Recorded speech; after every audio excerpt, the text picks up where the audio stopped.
감사 특세 7번째 시간입니다. 오늘은 욥의 감사를 좀 살펴보도록 하겠습니다.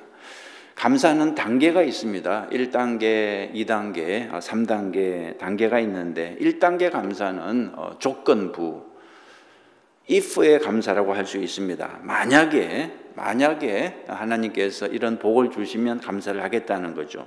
만약에 우리 아이가 이번에 원하는 대학에 합격하면, 또 좋은 직장에 취직을 하면, 만약에 건강해지면 감사를 하겠다는 거죠. 아직은 감사를 하지 않고 미루는 상태입니다. 2단계 감사는 그러므로 감사하죠. 그러므로 주셨기 때문에 감사하는 것입니다. 건강을 주셨기 때문에 감사하고, 또 사업이 잘 되기 때문에 감사하고, 문제는 현재는 상황이 좋아서 감사를 하지만 나중에 상황이 나빠지면 감사를 중단할 수 있는 것입니다. 3단계는 그럼에도 불구하고, 영어로는 in spite of죠. 상황이 나쁘지만 그럼에도 불구하고 몸이 아파도 감사를 하고, 또 돈을 좀 못 벌어도 감사를 하고, 자녀가 대학에 떨어져도 감사를 하고, 그러니까 하나님을 믿고 모든 상황에서 감사를 하는 것입니다. 여러분 어디에 속하십니까? 한번 옆에 분 한번 얼굴 한번 보세요. 어디에 속하실 것 같은지. 최고의 감사는 세 번째 3단계 감사입니다. 그럼에도 불구하고 어떤 상황 속에서도 하나님을 바라보고 감사하는 거죠. 성경을 보면 이 세 번째 단계에 속한 그런 감사가 많이 있습니다. 환경을 초월해서 하나님께 감사를 드리는 사람들이 많이 있습니다. 예를 들어서 사도 바울 같은 사람 그랬죠. 바울은 전도하다가 붙잡혀서 매를 맞고 피를 흘리면서 캄캄한 감옥에 갇혔는데, 그럼에도 불구하고 밤중에 일어나서 찬양하고 감사했죠. 다니엘도 그랬습니다. 억울한 일을 당했습니다.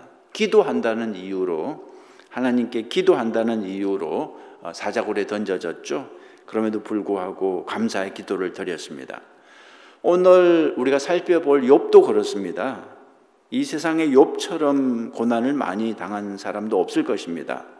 자녀들을 잃고, 재물 잃고, 건강 잃고, 또 자기 부인마저 떠나는, 정말 하박국에 나오는 것처럼 없고 또 없는 그런 상황이었습니다. 그럼에도 불구하고 욥은 하나님을 원망하지 않고 찬양하고 감사했죠.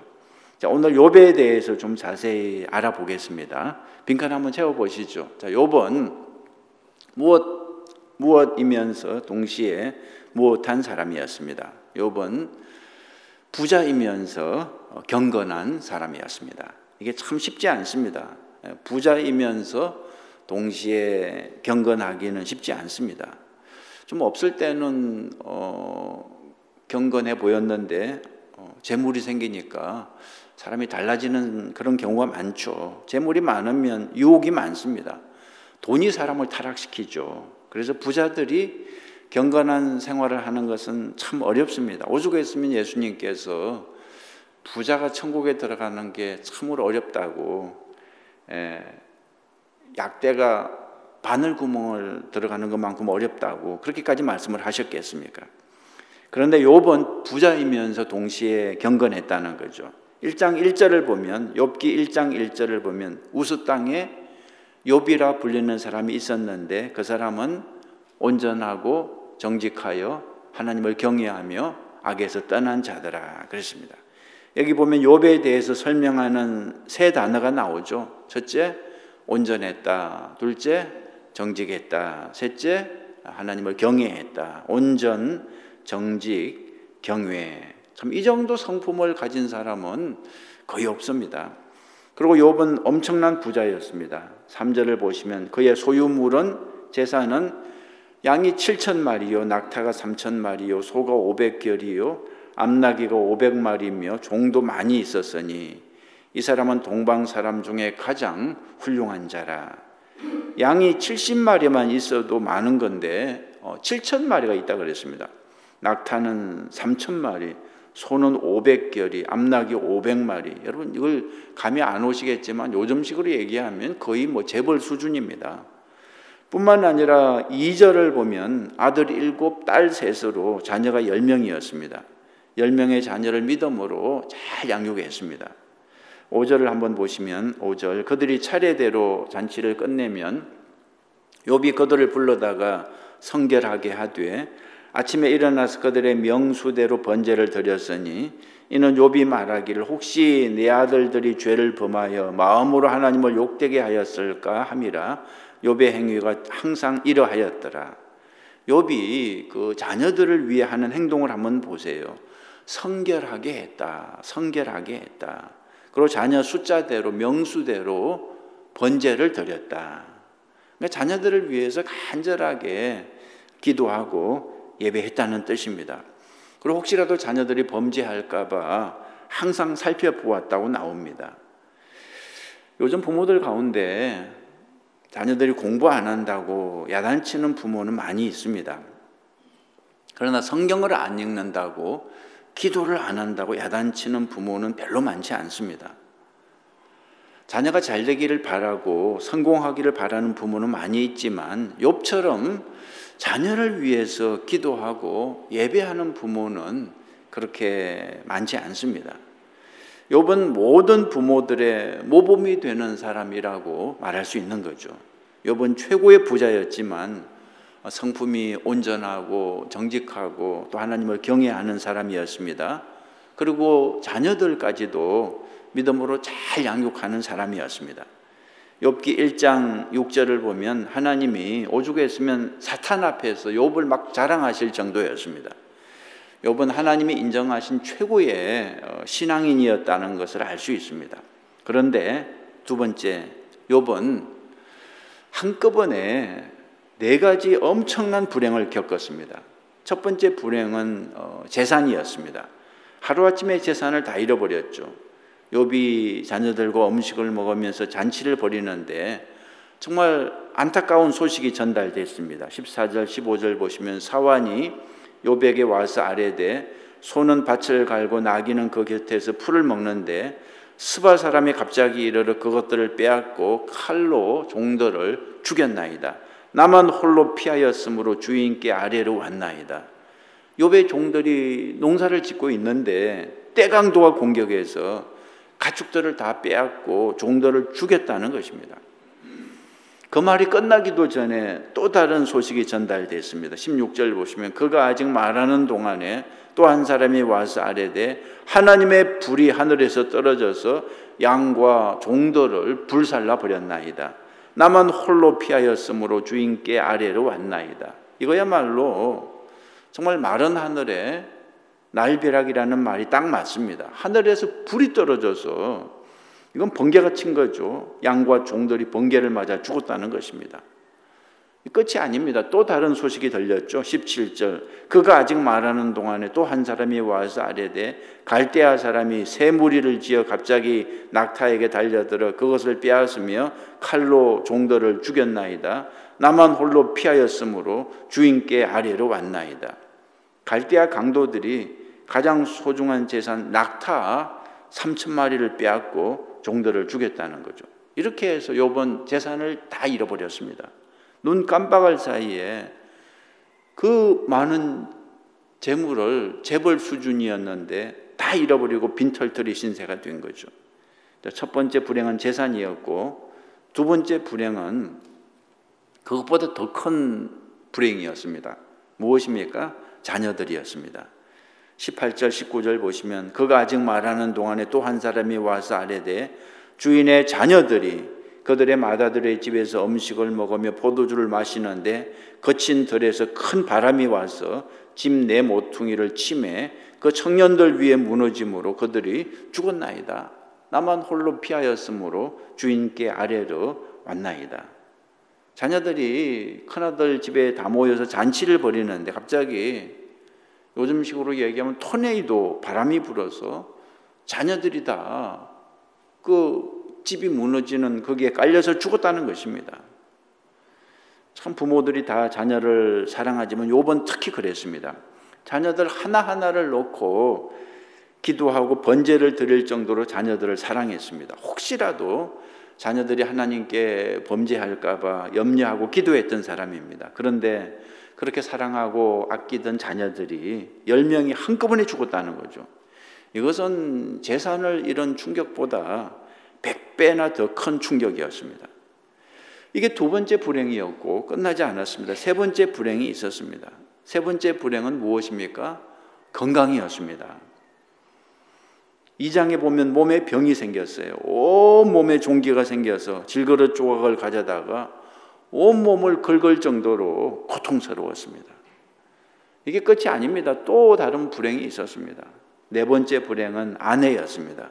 2장 9절에 그의 아내가 그에게 이르되 당신이 그래도 자기의 온전함을 굳게 지키느냐 하나님을 욕하고 죽어라 그랬습니다. 아내가 욥에게 저주의 소리를 퍼부었죠. 이런데도 하나님을 믿어 하나님을 욕하고 죽어버려 이렇게 말을 했습니다. 정말 다른 건 다 견딜 수 있어도 아내마저 이럴 때 참 견디기 어려운 거죠. 이런 상황에서 절망하지 않을 사람이 어디에 있겠습니까? 그런데 욥의 행동을 한번 보면 욥은 그럼에도 불구하고 하나님께 감사를 드렸다는 거죠. 여러분 3번 보시면 욥은 최악의 상황에서 최고의 감사를 드렸습니다. 최악의 상황에서 최고의 감사를 드렸습니다. 여러분 안 좋은 일은 한꺼번에 몰려온다. 그 말이 참 맞아요. 온갖 불행이 한꺼번에 밀려왔습니다. 재산 잃고 자식 잃고 건강 잃고 아내마저 잃은 거죠. 이런 경우 보통 사람들은 정말 자살할 수밖에 없습니다.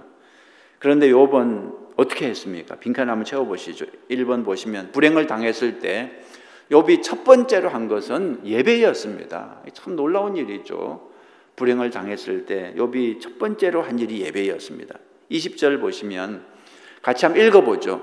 욥이 일어나 겉옷을 찢고 머리털을 밀고 땅에 엎드려 예배하며 그랬습니다. 예배하며 겉옷을 찢고 머리털을 밀고 땅에 엎드려 예배하며. 그 당시 사람들은 가장 슬프고 괴로운 일을 당하면 겉옷을 찢었습니다. 그리고 머리털을 밀었습니다. 슬픈 일을 당할 때 그 슬픔을 표현하는 것은 죄가 아닙니다. 겉옷을 찢었다고 머리털을 밀었다고 그건 죄가 아닙니다. 믿음의 조상 아브라함도 그 아내 사라가 죽었을 때 울었죠. 예수님도 나사로의 죽음 앞에서 눈물을 흘렸죠. 힘든 일, 어려운 일 당한다고 눈물을 흘리는 것은 죄가 아닙니다. 오히려 눈물을 통해서 상처가 치유되죠. 그죠? 슬픈 일을 당한 사람에게 울지 말라고 그런 얘기 할 필요 없습니다. 웃는 게 좋습니다. 눈물을 흘리는 게 상처가 치유가 되죠. 그런데 거기서 끝나면 안 됩니다. 거기서 끝나면 안 되고 눈물로 끝나면 안 되고 그 다음 단계로 가야 됩니다. 그 다음 단계가 무엇입니까? 예배죠. 예배를 드려야 됩니다. 무슨 일을 당해도 예배를 포기하면 안 됩니다. 예배는 하나님을 높이고 하나님께 감사하는 거죠. 욥은 슬픔 가운데에서도 하나님께 예배를 드렸다는 거죠. 자, 두 번째로 불행을 당했을 때 욥이 두 번째로 한 것은 하나님의 주권을 인정하며 하나님을 찬양했다는 것입니다. 하나님의 주권을 인정했어요. 그리고 하나님을 찬양했습니다. 21절 보시면 이르되 내가 모태에서 알몸으로 나왔사온즉 또한 알몸이 그리로 들어가올지라 주신 이도 여호와시요 거두신 이도 여호와시오니 여호와의 이름이 찬송을 받으실 지니이다. 정말 명언을 남겼죠. 두고 많은 성도들을 이렇게 힘주는 그런 말씀을 욥이 여기서 남겼습니다.